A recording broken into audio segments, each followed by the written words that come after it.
Hello everyone, నేను మీ జాకిర్ హుస్సేన్. ఇక 144 ఏళ్ళకి ఒక్కసారి వచ్చి ఈ కుంభమేళాలో ఎన్నో అద్భుతాలు జరిగినాయి. అలానే ఇంకో అద్భుతం కూడా జరిగింది. 27 ఏళ్ల క్రితం తన భర్త చనిపోయి ఇప్పుడు ఒక అఘోరిగా కనిపించాడంట. సో ఈ న్యూస్ ఏంటి తెలుసుకునే ప్రయత్నం చేద్దాం. ప్రస్తుతం మనతోటి సినీ క్రిటిక్ దాసరి విజ్ఞాన్ ఉన్నారు. వెల్కమ్ చెప్పేద్దాం. Hi sir. నమస్తే. అంటే హస్బెండ్ తప్పిపోయి ఇప్పుడు అఘోరిగా కనిపించారంట. సో ఏంటి అసలు దీని గురించి ఏం చెప్తారు? సో జార్ఖండ్కి చెందినటువంటి ధన్వాదేవి అనే ఒక ఆవిడ, ప్రస్తుతం ఆవిడకి ఒక 65 ఏళ్ళు 64 ఏళ్ళు. ఈవిడ ఇద్దరు పిల్లలు, కమలేష్ విమలేష్ అనే ఇద్దరు పిల్లలకి సుమారు పెద్దవాడికి ఒక 29 ఏళ్ళు, చిన్నవాడికి 27 ఏళ్ళు. కొంచెం లేటుగా వీళ్ళకి సంతానం కలిగింది. ఇకపోతే 1998 సంవత్సరంలో వీళ్ళ ఆయన పాట్నా వెళ్ళొస్తా అని చెప్పేసి మళ్ళీ రాలా. ఏమయ్యాడో తెలియదు, ఎక్కడికి వెళ్ళాడో తెలియదు. హస్బెండ్ వదిలేసి వెళ్ళినప్పుడు ఈవిడ దగ్గర ఉన్న ఇద్దరు పిల్లలు, అంటే ఒక పిల్లోడికి 2 ఏళ్ళు, ఇంకో పిల్లోడు ఇంకా కడుపులోనే ఉన్నాడు, తన ప్రెగ్నెంట్ అప్పుడు. మరి ఇతను వెళ్ళిపోయాడు. వీళ్ళ తమ్ముడు మురళీధర్ యాదవ్ అని కూడా ఒక అబ్బాయి ఉండే. వదిన్ని బాగా చూసుకున్నాడు, తల్లిలాగా భావించి. అన్న కనబడకుండా వెళ్ళిపోయాడు. చనిపోయాడు అనుకున్నారు, ఎక్కడికో వెళ్ళిపోయాడేమో అనుకుని ఇంకా లేడులే అనుకున్నారు. బట్ ఒక ఆశ ధన్వాదేవికి, ఎక్కడో ఉండుంటాడులే ఏదో అని చెప్పేసి ఆవిడ భావించింది. ఎందుకంటే తరచూ అనేవాడు అనమాట, ఇదిగో నువ్వు ఇట్లా చేస్తే నేను వెళ్ళి సన్యాసంలో కలిసిపోతా, ఇదిగో నువ్వు ఇట్లా చేసావంటే నేను ఇల్లు వదిలిపెట్టి వెళ్ళిపోతా, ఇదిగో నువ్వు ఇలా చేసావంటే నేను ఇంకెప్పుడు రా అని చెప్పి నేను వెళ్ళిపోతా. ఇలాంటి మాటలు, ఇదో అట్లా అరిచావంటే చెప్పు నేను ఇప్పుడే ఇంట్లోకి వెళ్ళిపోతా, తెలిసిందే ఇలాంటి నువ్వు చాలా టార్చర్ పెడుతున్నావు, నేను ఉండని ఇంట్లో వెళ్ళిపోతా, ఇలాంటి మాటలు తరచూ మాట్లాడేవాడు. కాబట్టి ఆవిడ ఆ కోణంలో సరే ఎల్లుంటాడులే, కోపం తగ్గి ఏదో రోజు రాకపోతాడా, ఓ 4 రోజులు 5 రోజులు 6 రోజులు ఎదురు చూసింది. ఓ 4 సంవత్సరాలు 5 సంవత్సరాలు 6 సంవత్సరాలు ఎదురు చూసింది. మర్చిపోయింది.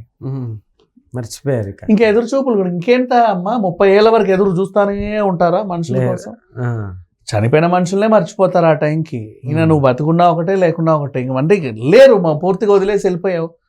ఎవరినన్ను పెళ్లి చేసుకొని పోయావు, ఏం చేసావు మాకు తెలియదు కదా, అలా వెళ్ళిపోయావు. ఇద్దరు పిల్లల్ని ఏదో రకంగా పెంచింది, పెద్ద చేసింది, అందరూ బాగానే ఉన్నారు. వీళ్ళకి భక్తి ఎక్కువే. కుంభమేళాలు లేకపోతే ఈ పుష్కరాలు ఇలాంటివి ఏమైనా వస్తే వెళ్ళి అందులో 4 నీళ్ళు నెత్తిన చల్లుకొని హ్యాపీగా ఫీల్ అయ్యి కుటుంబ సభ్యులందరూ కలిసి మళ్ళీ తిరిగి వచ్చే టైపు జనాలు. మహాకుంభమేళా అనేది ఒకటి వచ్చిందట, తెలిసింది. ఓకే, ఏంటి దీని ప్రత్యేకత? 144 ఏళ్ళకి ఒకసారి వచ్చే అద్భుతమైన మహా కుంభమేళా ఇది. అవును, మనకు వచ్చింది అంటే ఈ జన్మకే మనం దీనికి విజిట్ చేయగలం. మళ్ళీ 144 ఏళ్ళకి మనం ఉండి చావంగా, అంతేగా. అవును, ఇంకో జన్మకి మాకు తెలియదు. సో బతుకున్న పాపానికి ఈ జన్మకి ఈ కుంభమేళాని మనం ఆస్వాదించాలి. వాళ్ళ టార్గెట్ కూడా అంతే. సుమారు ఓ 140 కోట్ల జనాభాలో కనీసం 40 కోట్లన్న వస్తారు కదా అనుకున్నారు.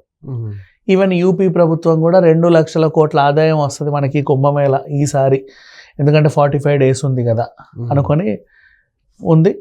చిరు వ్యాపారులు ఒక అతను వేప పుల్లలు అమ్ముకొని కోటీశ్వరుడు అయ్యాడు. ఆ మోనాలిసా పాపం పూసలు అమ్ముకోవడానికి వస్తే ఆమెను తరిమేశారు. పాపం ఎక్కడికి పోయిందో తెలియదు, ఇప్పుడు సినిమాలో నటిస్తుందంట. ఇలా ఉంది పరిస్థితి. ప్రతిదీ వింతే. ఒక బాబా 7 అడుగులు ఉంటాడు, ఒక బాబా ఇంకేటో అంట, ఇంకో బాబా ఐటీ బాబా, దొంగ బాబా, ఆ బాబా ఈ బాబా, స్టార్ హీరోయిన్ సన్యాసం కూడా తీసుకున్నాడు. ఇలాంటివన్నీ వింత విశేషాలన్నీ చూస్తూనే ఉన్నాం రోజు మహాకుంభమేళాగా. ఇకపోతే ప్రమాదాలు, అగ్ని ప్రమాదాలు, తొక్కిసలాటలు ఇవి కూడా చూసాం. ఇవన్నిటి మధ్యలో ఒక వింత జరిగింది. ఈ ముసలావిడ ధన్వాదేవి అలా వెళ్తూ పుణ్యస్నానాలు, ఒరే రండ్రా పిల్లలు మనం అందులో మునగాలి, తేలాలి, దేవుడు కరుణిస్తాడు అనుకుంటే మునిగింది, తేలింది, ఎవరో అఘోరి కరుణించాడు. ఇలాగే చూసింది. ఈ అఘోరిని ఎక్కడో చూసినట్టుంది. పోయినసారి పుష్కరాలకు వచ్చినప్పుడు చూసానా, అక్కడికి వెళ్ళినప్పుడు చూసానా, ఇక్కడికి వెళ్ళినప్పుడు చూసానా, మన ఊరేనా, ఆ నుదుటి మీద్ది ఆ ముక్కు అది నా మొగుడే అంతే అనిపించింది. ఆ తర్వాత దగ్గరికి వెళ్ళి గిల్లి నీ పేరు నువ్వు గంగా సాగర్ యాదవ్వి కదా, గంగా పేరు నాకేం తెలియదు, నా పేరు రాజ్ కుమార్ యాదవ్, బాబా రాజ్ కుమార్ అంటారు నన్ను, నేను అసలు యాదవ్నే కాదన్నాడు. సరే వాట్ ఎవర్. ఈ మురళి అన్న అన్న అన్న నువ్వు అన్నవే, చెప్పు చెప్పు చెప్పు, నాకు తెలియదు మీరందరూ ఎవరు, మీరు ఎందుకు నా వెనకాల పడుతున్నారు, లేదు నువ్వు మా ఆయనవి, నన్ను ప్రెగ్నెంట్ పెట్టుకున్నప్పుడు వదిలేసి వెళ్ళావు, ఇప్పుడు నువ్వు అఘోరిగా తిరిగి వస్తే మాత్రం నేను గుర్తుపట్టలేను అనుకుంటున్నావా, చెప్పు చెప్పు చెప్పు అని ఆవిడ బట్టి. నాకు అసలు సంబంధమే లేదంటే ఈ పంచాయతీ అక్కడ లోకల్ పోలీస్ స్టేషన్కి వెళ్ళింది.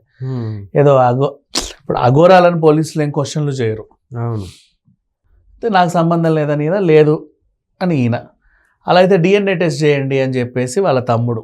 ఓకే, ఈ వ్యవహారం అంతా ఇట్లా ఉంటే మీరు తెలుసుకురావండి అని పోలీసులు కూడా చేతులు అయితే, వాళ్ళకి బోల్డని సమస్యలు అక్కడ, ఎటు తిరిగితే ఏవైద్దో తెలియట్లా. అలాంటిది ఈ కుటుంబ పంచాయతీలు ఇప్పుడు ఎందుకు మనకి, వాళ్ళ సొంత ఊర్లలో తెలుసుకోవచ్చు. ఈవిడ మళ్ళీ ఊరు వెళ్ళిన తర్వాత ఆ లోకల్ పోలీస్ స్టేషన్లో ఎక్కడైతే ఈవిడ ఉంటుందో, నేను మా ఆయన్ని పలానా కుంభమేళాలో చూశానండి, ఆయన మా ఆయననే, ఖచ్చితంగా మా ఆయననే, కాకపోతే ఇంటికి రానంటున్నాడు, దయచేసి మాకు న్యాయం చేయండి అని ఆవిడ రాస్తే, వీళ్ళు వెతికి ఏదో చేస్తే అది ఒక సపరేట్ ట్రాక్ అది. సో వీళ్ళు ఏమన్నారో తెలియదు, మొత్తానికైతే ఆవిడ, కొంతమంది వీళ్ళ కుటుంబ సభ్యులు ఇంటికి వెళ్ళిపోయారు, ఇంకొంతమంది అక్కడే టెంట్లు వేసుకొని ఈ బాబా ఎటు పోతే అటు వెళ్తున్నారు అనమాట. ఇట్లా చూసి, ఓ ఇప్పుడు అటు వెళ్తున్నాడు, ఇప్పుడు ఇటు వెళ్తున్నాడు, ఇప్పుడు అక్కడ పడుకున్నాడు, పొద్దున్న లేసి ఎక్కడ ఉంటాడు జాగ్రత్తగా చూడండి, ఇలా ఆయన ఫాలో అవుతా ఉన్నారు ఇంటికి తీసుకెళ్దామని. ఓకే, ఆయన ఏమో రాను ముర్రో, ఇంకా అటు వెళ్ళిపోతే ఆటోమేటిక్గా ఇంట్రెస్ట్ కూడా చూపించారు. ఈ సిచ్యువేషన్స్ ఫన్నీగానే ఉంది, కానీ దీనివల్ల మనం నేర్చుకోవాల్సింది ఏంటంటే, ఇళ్లలో గొడవలు అందరికీ ఉంటాయి, వాళ్ళే సర్దుకోవాలి, అంతేగాని చిల్లా చిత్తుగా వాటి కలిగి నేను సన్యాసంలో కలిసిపోతానని వీళ్ళు అనుకోవద్దు. అండ్ మనుషుల్ని టార్చర్ చేస్తే చెయ్యొచ్చు, చాదస్తం ఉంటుంది, మరి ఈ ఇల్లు వదిలిపెట్టి సన్యాసంలో కలిసి అంతలా చేయాల్సిన అవసరం లేదు. ఇద్దరి విషయంలోనూ తప్పులు ఉంటాయి, ఒకరిని నన్ను అనలేము, ఇద్దరి విషయంలోనూ ఉంటాయి. సో ఇప్పుడు ధన్వాదేవి గారైనా సరే ఏమో ఆ టైంలో ఏం ఇబ్బంది పెట్టిందో అతను నేను ఇంట్లో ఉండకుండా వెళ్ళి సన్యాసంలో కలిసిపోతా అనుకున్నాడు. అతడి వల్ల ఈవిడేమి ఇబ్బందులు పడిందో ఎప్పుడు తరచూ అరుస్తా ఉండేది. ఇప్పుడు మొగుడు జులైగా తిరుగుతున్నాడు అంటే ఏ పిల్లమైనా సరే ఏంటిది, మాకు ఎలా బ్రతకాలి, వాట్ ఈస్ దిస్, నువ్వేం దేవట్లేదు అని అరుస్తారు. ఏమి ఏంటి ఊకే ఇంటికి వస్తే చాలు వెదవనస, అసలు నేను ఇంకెక్కడికైనా వెళ్ళిపోతే బాగుండని వాళ్ళు అనుకుంటారు. ఇలాంటి వాళ్ళు బోల్డ్ అందరి ఇళ్లలోనూ ఉంటారు, కానీ వాళ్ళు అడ్జస్ట్ అయ్యి ఉండాలి అంతే తప్పితే. ఇప్పుడు చూడు, ఏ దేవుడు కరుణించాడో 144 ఏళ్ళకి వచ్చిన కుంభమేళాలో కలిసావు, సరే నేను రాను ముర్రో అంటున్నాడు ఆ మొగుడు, ఇంకెక్కడికి వెళ్ళినా ఎలా వాట్ ఎవర్, ఇంకా నీకు దొరకడు కదా. ఈ జన్మకే కుంభమేళా, అలాగే ఈ జన్మకే వీళ్ళు భార్యాభర్తలు, ఇంకో జన్మ ఉంటుందో లేదో వీళ్ళకి తెలియదు. సో నిజంగా సర్దుకుపోయి ఉంటే ఈ పాటికి మంచి సంసార జీవితం గడిపే వాళ్ళేమో. బట్ ఇప్పటికి ఎంత వయసు అయిపోయింది, ఈవిడకే 65 అంటే ఆయనకి ఎంత ఉంటాయో. ఇప్పుడు ఫైనల్కి వెళ్ళాడా వెళ్ళలేదా? లేదమ్మా, ఇంకా వీళ్ళు ఏం చేస్తారంటే టెంట్ కానీ మేము కుంభమేళ అయ్యే వరకు కంచి కదలమని వాళ్ళు కూర్చున్నారు. నేను పోతాను ఆయన అంటే ఆయన ఎటు పోతే ఆ టెంట్కి వెళ్ళి టెంట్లు వేసుకుంటూ కూర్చున్నారు వీళ్ళు. ఇది ఎక్కడ తేలుద్దో చూడాలి. Okay sir, thank you.